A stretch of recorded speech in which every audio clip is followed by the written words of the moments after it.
Whilst a lot of people are currently out playing Elden Ring and having the time of my life, I've decided that I am going to join them and play Dark Souls 3 instead. Because I learnt a while ago that steady chant actually increases the damage your staff does when you hit them with the melee attack, so I thought to myself, can you beat Dark Souls 3 with just a stick? So we start a new character and we have to first go to Sorcerer, as it's the only one that starts with the stick. Now the stick needs a super intelligent user, so we're going to create Steve the Smirt, who will wield this power to defeat anything, I don't know. Before we go any further, we're dropping the dagger because it's clearly inferior to the mighty stick. To gauge how difficult of a run this is going to be, I think it's best if we run it against a test case. So let's do the first ever enemy against the deprived. As you can see, it's one shot. It's not actually a problem. We're all good. Now, let us see how the mighty stick matches up to the humble club.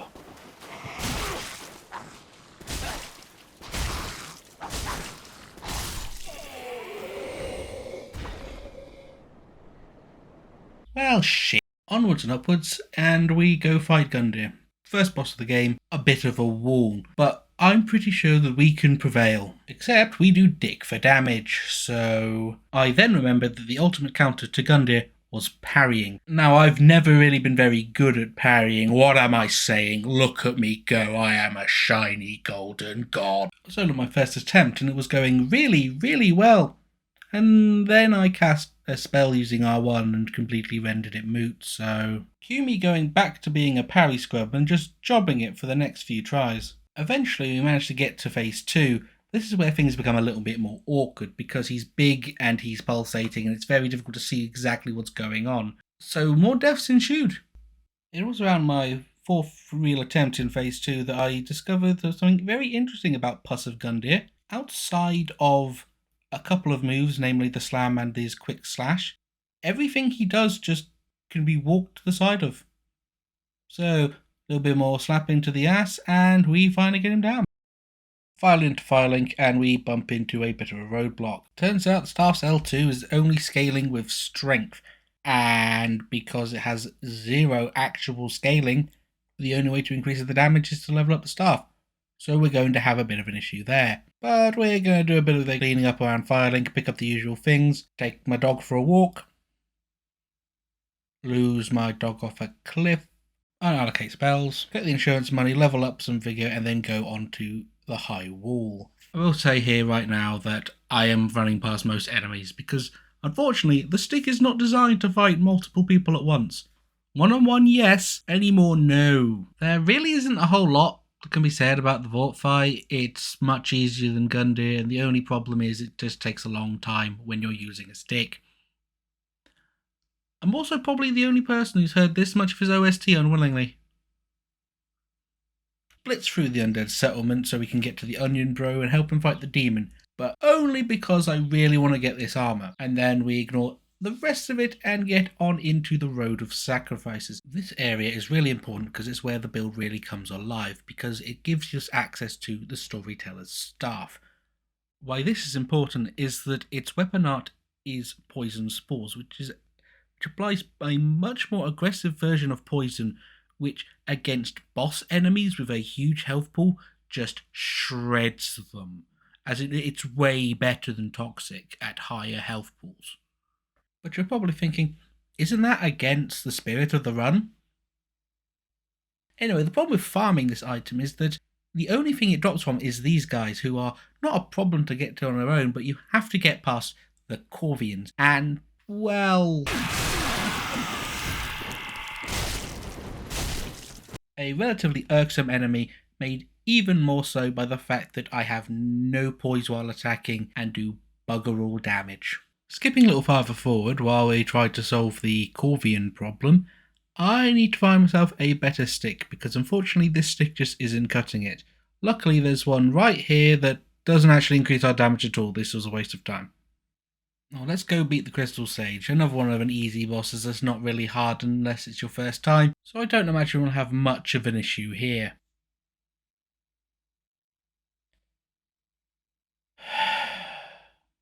He's also technically a gank boss, which, as you know, not built to deal with, so this is going to be rough. Our problems are now twofold: farming the Storyteller Staff and killing the Crystal Sage.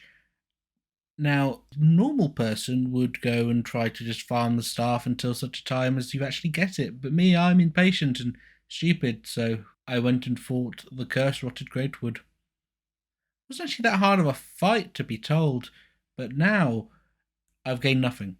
So in true Dark Souls fashion, I have just ended up slamming my head against the wall that is the Crystal Sage, till finally the wall broke. With the Sage down, I could finally get the Crystal Rapier, which would greatly increase the chance of this item dropping.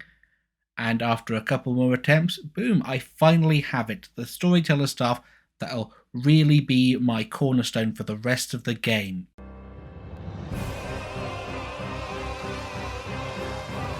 As it turns out, most of the mainline bosses in this game are completely immune to poison. So I need to get a better stick. Well, there is one boss that I could probably beat. There shouldn't be an issue, especially with poison. So let's go and fight them. On my way there, I decided to do a little stop off at this mimic to see if I could, I don't know, get some additional souls before going in. And it took a long time for this thing to die. I really feel like I wasted my time farming this staff. Never mind, Symbol of Avarice, this is the best investment I've ever made. Now the Deacons, they are a massive ad boss. There's just tons of them, and Stick, not good at this. However, the Storyteller Staff can just burn through them, and that should make this boss super easy. Unfortunately, turns out that to actually deal damage to the boss, you have to kill the thing that the red glowy what's-it is in, and if you don't, he just sods off to another body, and yeah, it gets a little bit more difficult there. But eventually you kill enough of them, the big boy comes out, Sir Popington III. But he has a whole lot of bouncers, and actually getting into him is a bit of a struggle. Not to mention the curse move.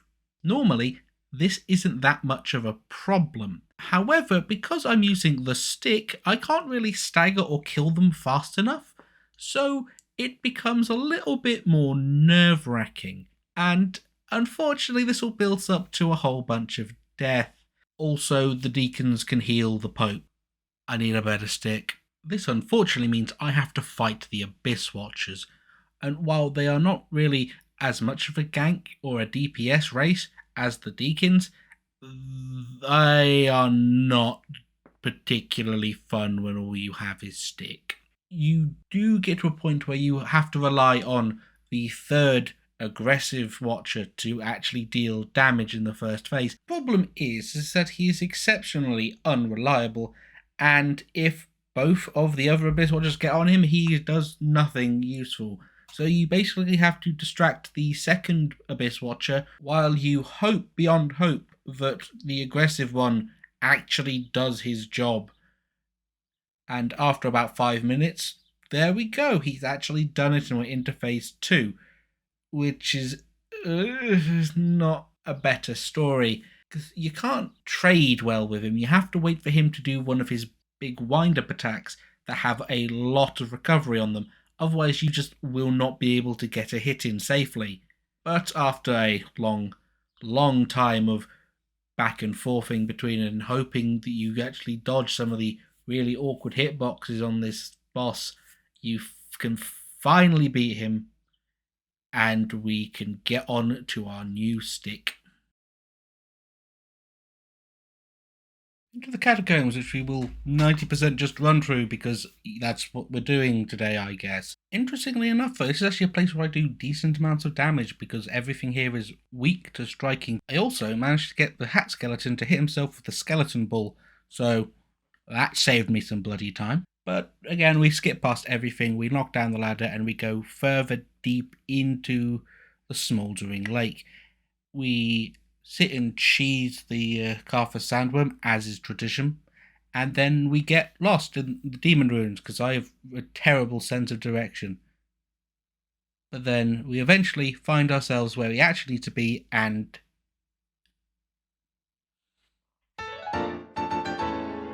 here it is, the Izalith Staff. This is really important for multiple reasons. 1, it actually does damage. 2, it's got much longer reach than any other staff.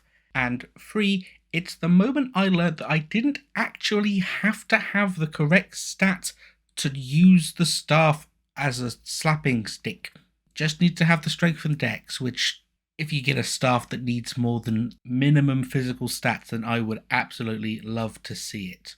With new stick in hand, I decided it was time to go for round 2 with the Deacons, and well...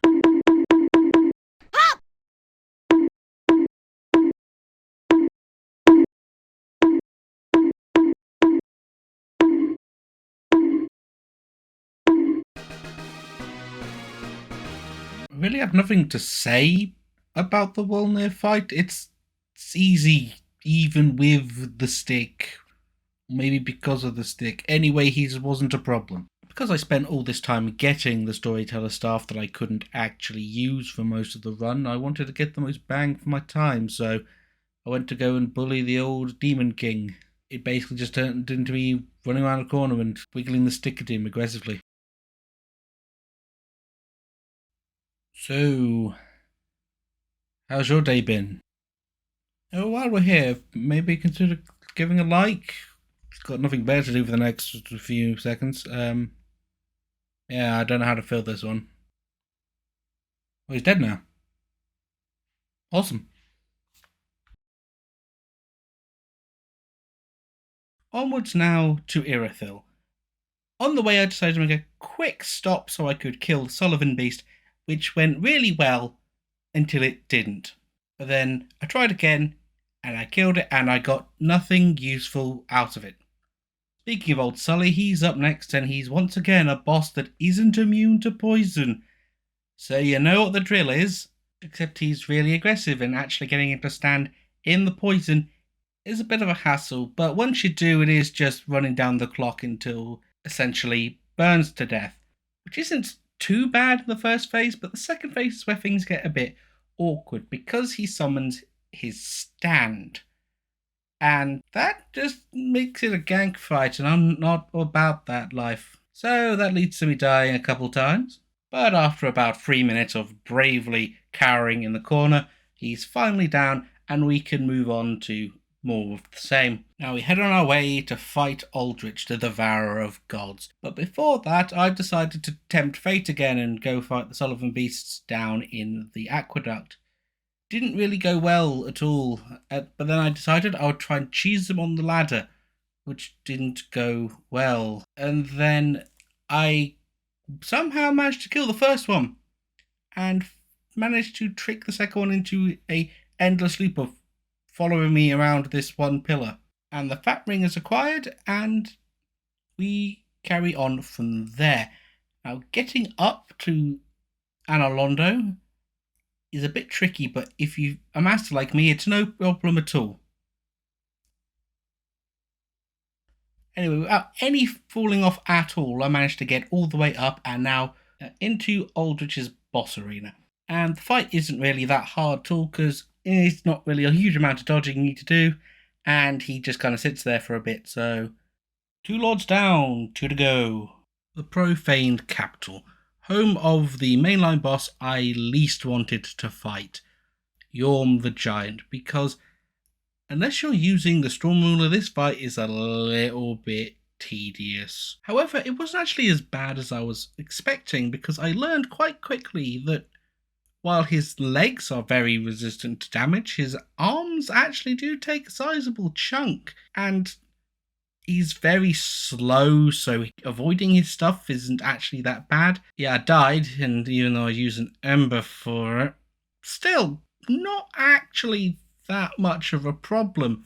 Into the end game, and first off, we have the Dance of the Boreal Valley. Again, wasn't expecting it to be as simple as it was.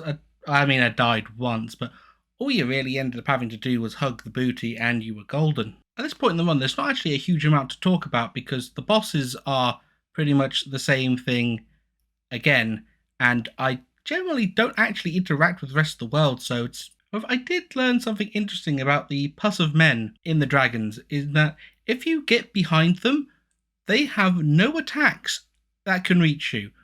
Completely useless information, but if you ever feel like playing Dark Souls again and you want an easy time of fighting them, that's that for you. Dragon Slayer armor, immune to poison, but again, not an issue. On our way to the Twin Princes, once again blitzing through the entire area and pretending it doesn't exist. I did somehow get completely turned around and lost inside an elevator, so yeah, that happened. Seemingly as the one constant of this run, Twin Princes were easier than expected, especially in Phase 2, because the length of the Izalith Staff meant I could easily hit both princes in just half my work. We are now in the Kiln of the First Flame, which means it's a perfect time to turn around and do all the optional stuff. Into the Consumed King's Garden.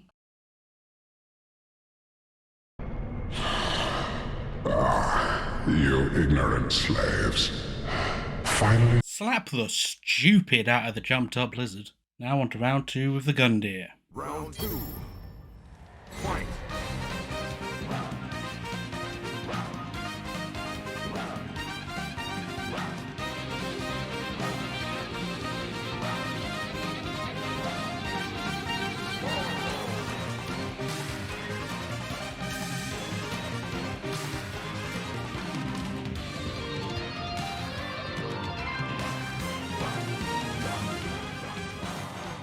That's the first time I've ever beaten him in a single try. I will be taking your applause now. Off to Dragon Dreamland to aggressively wait for the Ancient Wyvern to burn to death because I can't actually kill him the intended way with this build. Nameless King time, and this is going to be hell for multiple reasons, but to start off with, having no depth perception with a stick that can only hit in one direction is a little bit jank, and leads to wonderful moments like this. When you put down the overgrown chicken, the real fight begins.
With the base game all said and done, it's on to the DLC.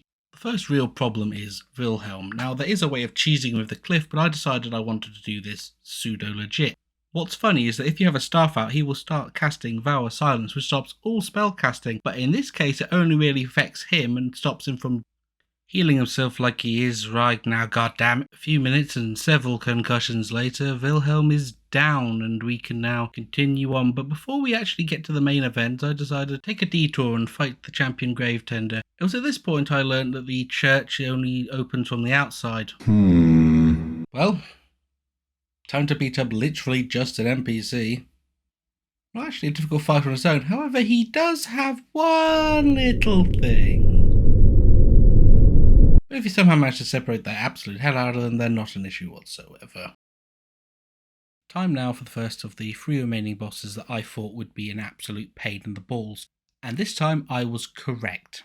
Sister Fried has a similar issue to the Abyss Watchers in the fact that you don't really get a lot of space to actually hit her. You can't really trade with her, so you're kind of stuck waiting for her to do a big wind-up attack that has a lot of recovery. Typically, the one you really want to wait for is the one where she goes invisible and jumps away. The issue being is she goes invisible during that time, so exactly tracking her location is a bit iffy, but phase 1 is genuinely pretty simple. Phase 2 is where things get a bit spicy. We get a little bit of an Ornstein and Smough thing going on, except in this case they share the same health bar. Freed's essentially the same, only this time she's much more prone to spamming the ice attack, and Pyra Ariandel is big and slow, but he does hit like a truck. Separating them out, typically not an issue. Freed likes to stay away, whereas old Featherface is more up in your face.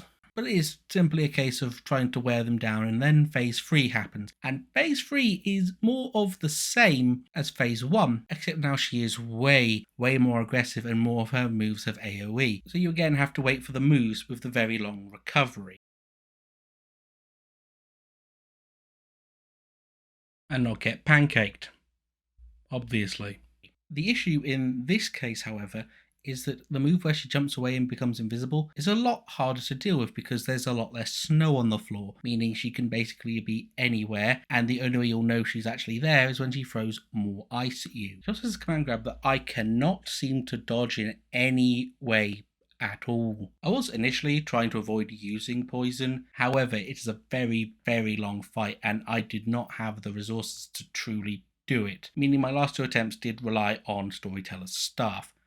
I did, however, learn that if you poison Freed before she goes into phase 3, that poison will persist into that phase, only for the remaining duration of the actual poison you applied to her in phase 2, but it was enough of an edge to actually net me the win. Didn't expect the Demon Princes to be much of an issue. They really weren't. So long as you kill the correct one first, it's no problem whatsoever. I did not kill the correct one first. So kill the demon from below first, get the laser beam variant, and then just slap away from behind. Job's good'n. As you've probably guessed, I was going for a all bosses run, and that meant I had to fight Medea. But before I can fight Medea, I had to knock him off the bridge, which took 2.5 minutes. His boss fight would take forever. But before all that, it's time for Half-Light, and Half-Light is just an NPC. Slight issue though, as he has the Painting Guardians. It's a gank fight. Yay. Once again, you separate them out, you get the Painting Guardian down, and then you try to trade or space against Half-Light, which again isn't the biggest ask in the world, but then the second Painting Guardian turns up, and they have the annoying habit of healing the damned boss.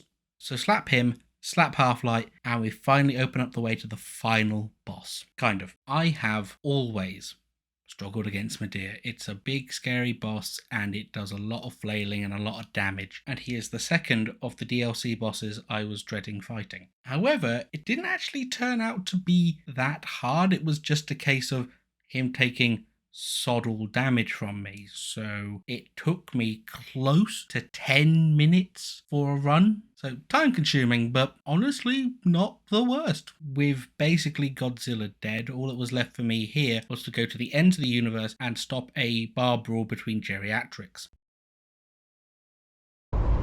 What? Still here?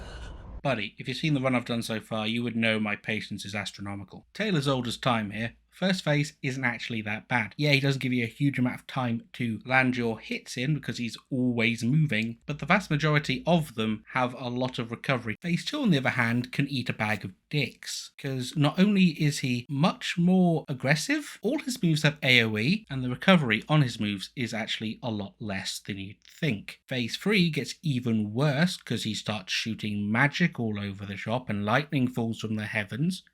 I will admit I did actually resort to poison on this occasion, and I do feel a little bit bad about it. Maybe one day I will go back and actually beat the old man over the head with a cane. But until then, victory for Gremlin. With the actual hardest bosses in the game out of the way, it was time for the victory lap, because it's the Soul of Cinder. How bad could it possibly? It was actually terrible. I wasn't expecting it either, but turns out when you can't just, grind him into a fine paste, he actually becomes a bit of an issue, especially when he decides to do his mage form, because this homing soul mass thing, that thing that everyone hated in PvP, it continues on through all his phases. But I promised myself I would not resort to poison on this one, and actually, only a couple tries later, I win. The world has been saved by one madman with a stick. For anyone even vaguely interested, here's the final build. It's not optimal or even good, but it got me through to the end, so If anyone feels like doing this run, Don't. It's a challenge to be sure, but it's just such a slog. Why did I even think this was a good idea? I've been the resident gremlin and I need to rethink my life choices.